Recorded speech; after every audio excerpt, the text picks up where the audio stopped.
Meghan's maid of honor at her first wedding blames the future royal for the mysterious end to the marriage. Friends since the age of 2 describes how fame changed Harry's bride-to-be. Niniki Pretty is torn between joy and a deep bewilderment when she remembers the blissfully happy day that her best friend, Meghan Markle, married her eternal love 6 years ago. The actress was 30 years old and riding high on the success of the first series of the American TV drama Suits when she vowed to love and cherish film producer Trevor Engelson in front of more than 100 guests on a beach in Jamaica. Such was the jubilation at the chic colonial-style hotel that the celebrations lasted several days. "Meg literally shone with happiness," says Niniki, who was maid of honor. "We've been like sisters since we were 2 years old, so I knew she'd always wanted to get married. To see her finally doing it was a big deal. It was such a moving wedding. I started crying the moment I saw her in her dress. We had the ceremony on the beach. It was so beautiful to watch, beautiful to be a part of. They each wrote their own vows. They loved each other so much." Meg had just finished the first series of Suits in which she played the bewitching paralegal Rachel Zane. It was a big part for her first full-time role. She'd hustled for years to get there, so that was huge. Trevor was so supportive. He traveled back and forth from Los Angeles to Toronto, where Suits is filmed, and there was a lot of Skyping and FaceTiming going on. It was an exciting time. This was the man she wanted to have children with. Fast forward 6 years. That marriage is over and Meghan has just become engaged to Prince Harry. Many of the friends who celebrated with the newlyweds on that beach are no longer speaking to Meghan. Niniki says her own falling out with Meghan came after she disapproved of the manner of Meghan's breakup from Trevor. But there is no doubt Niniki misses Meghan as she tells the story of their friendship. The girls were inseparable from their first days at Hollywood's private Little Red Schoolhouse, which they both joined at the age of 2. Before moving on together at 11 to the Immaculate Heart Girls High School in Los Angeles.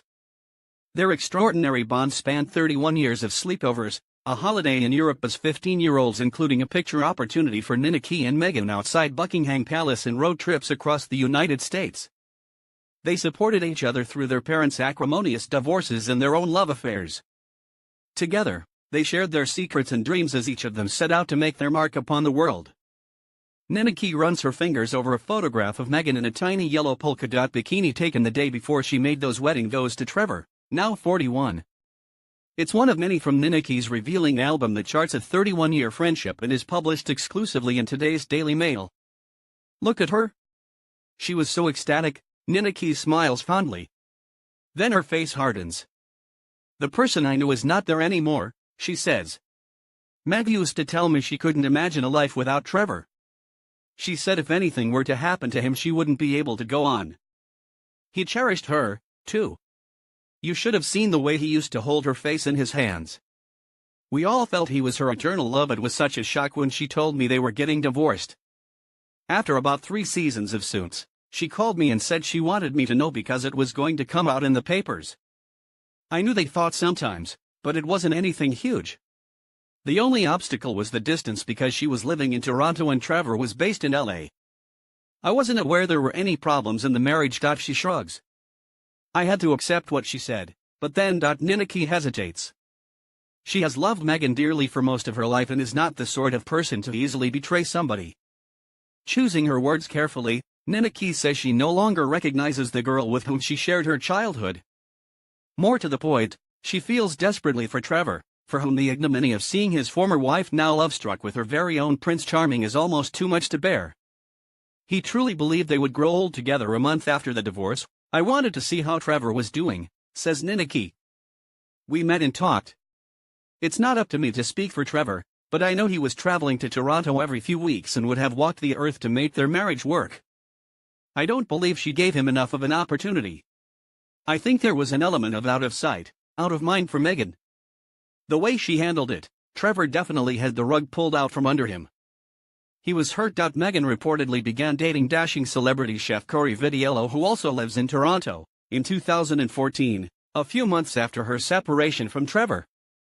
I tried to get details from her, but she wouldn't tell me. What came to light after Trevor and I spoke ended my friendship with Meghan. I think everybody who knew them both was in shock. All I can say now is that I think Meghan was calculated, very calculated in the way she handled people and relationships.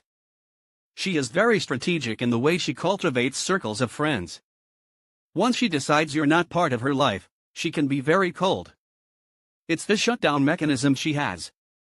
There's nothing to negotiate. She's made her decision and that's it. Ninaki says this not with malice, but sadness, for she and Megan were like sisters for decades. Her earliest memory is of Megan reaching out to touch her hair. She loved it because it was so long and straight. She had this amazing curly mane. I always cherished her hair and she mind. Ninaki smiles as she thumbs through photographs of the two of them on stage at an age when they were too young for join-up writing, let alone to sign autographs. Meg always wanted to be famous, says Ninaki. She just loved to be the center of attention. We used to imagine her receiving an Oscar. She used to practice announcing herself. In a way, she was nurtured on a stage. She knew no other life. Her dad, Tom, a lighting engineer, was a great coach in that respect. He'd take photos of her on stage right from a young age. Her mom, Doria, was very cool. She was this free spirit who'd dance around the house telling Meg to loosen up. She'd say, "You've got to have fun, but keep working at it." Meg was the star with her parents. She was tough, too. If you rubbed her up the wrong way, she'd make it known with the silent treatment. There was a time, when we were about 7, and I'd collected a bunch of insects. She didn't want to play with them. We spent 2 hours sitting at opposite ends of the garden with our backs to each other in silence. I'd always be the first to apologize. I just wanted to be besties again. She was stubborn. She digs her heels in the ground. Today, Ninaki is a stylish young woman who works as a designer in LA. She oscillates between raging against Megan and feeling a deep visceral hurt. We had the kind of love you have for a sister. The end of our friendship was like a death, she says.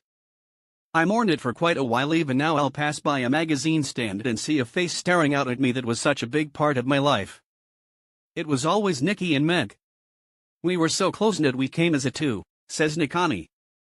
We were both honorary daughters in each other's homes. We were like family. Family is a word that crops up throughout this interview, which provides the most revealing insight to date into the woman who's captured Prince Harry's heart. The idea of having a family was something Meg very much wanted, particularly because she was from a family that felt very disjointed, says Ninaki. I think when you're an only child in that situation, your friends do become your family. Trevor became part of that family, too. For this was no brief, marry in haste, repent at leisure fling, but a committed 10-year relationship, one that also gave Megan something of a helping hand in her acting career. Megan and Trevor met within 18 months of her graduating from Northwestern University with a degree in theater and international studies. She was 23. Trevor, a tall, handsome man, was 5 years her senior and already flourishing in the film industry. They met on a night out in LA. He was managing film industry writers, recalls Ninaki. At first, I didn't like him because it was that thing of, oh my god, he's stealing my best friend. I met him at a birthday party he threw for her 24th, I think. Meg had beautiful handwriting and was supplementing her income as a freelance calligraphy artist. He was very focused with great connections. It was an opportunity for her to establish relationships with agents. She loved it being at his side and going to those dinners. Trevor was big for her. She loved him. He was very doting. They were a great support system for each other through difficult times, like the death of her grandma, her father's mother, Grandma Markle.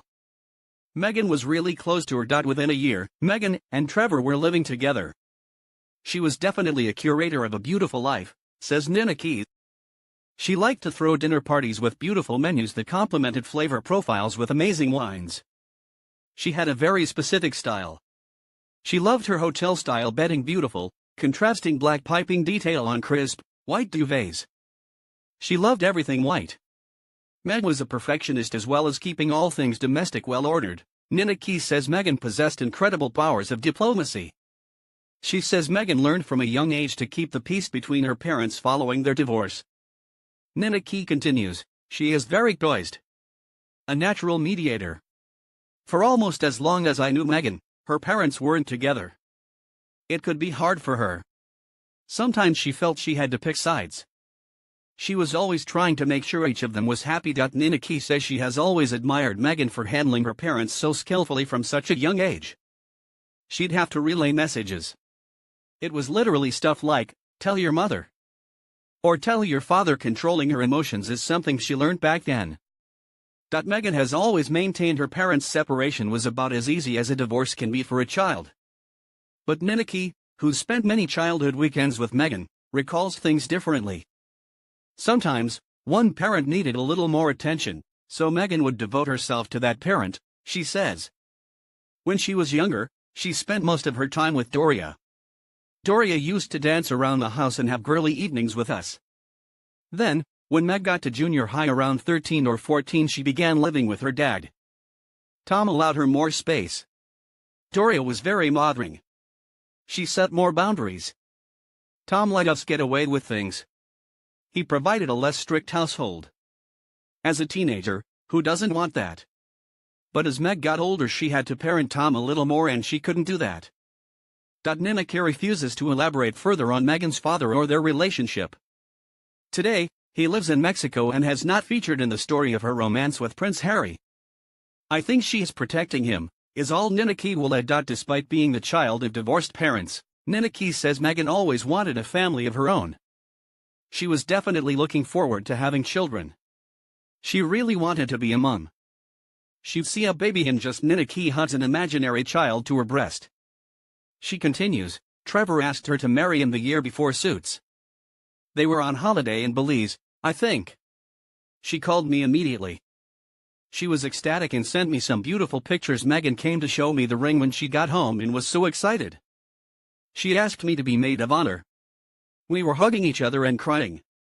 Then, after the wedding, it was like a light switched off. There's Megan before fame and Megan after fame.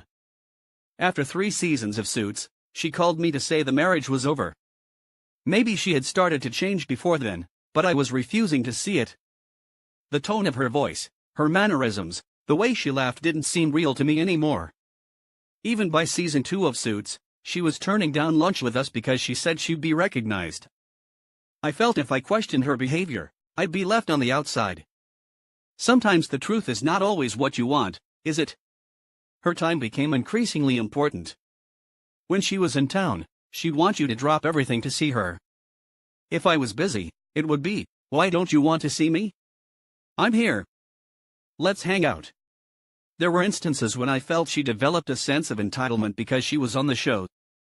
The breaking point for me came when she wanted to adopt a dog. She'd fallen in love with it, but found someone else wanted the dog, too. So she emailed the pet adoption people and explained how she could provide a great life for it. She spoke of what a great time the dog would have in the Suits family. I felt that she was playing the Suits card to try to get what she wanted.